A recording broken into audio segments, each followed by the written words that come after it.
शिव गुरु से मंगनी तीन गपतहिया से दुखवा मोरा लगल होना। ई दुखवा बर्दाश्त न होला के कर से कई के नहीं होना। शिव गुरु से मंगनी तीन गपतहिया से दुखवा मोरा लगल होना।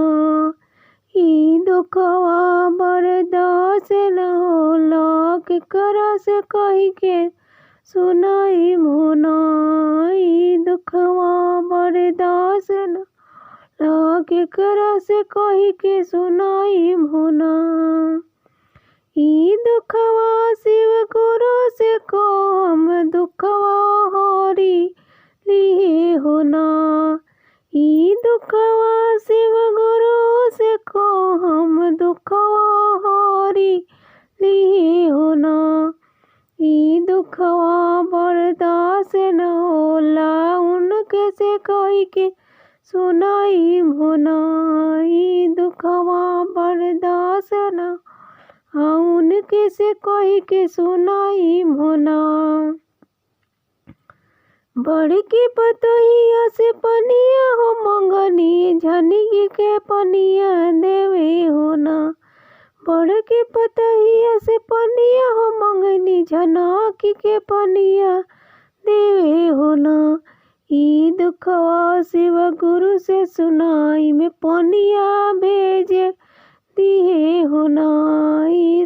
ई दुखवा शिव गुरु से सुनाई पनिया भेज देते होना। मंझली पतोहिया से खानवा हो मंगनी खानवा पटकिए के देवे होना। मंझली पतोहिया से खानवा हो मंगनी खानवा पटकिए के देवे होना। ई दुखवा श्री गुरु से सुनाई में मान कम मन भगवा भेजिए देते होना। ई दुखवा श्री गुरु से सुनाई में भगवा भेजे देते होना। छोटी के पतोहिया से सड़िया हो मंगनी पटक फाटल कस गुदरिया देवे होना।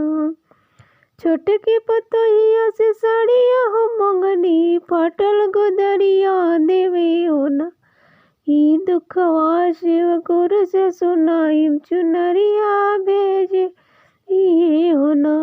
ई दुखवा शिव गुरु से सुनाई चुनरिया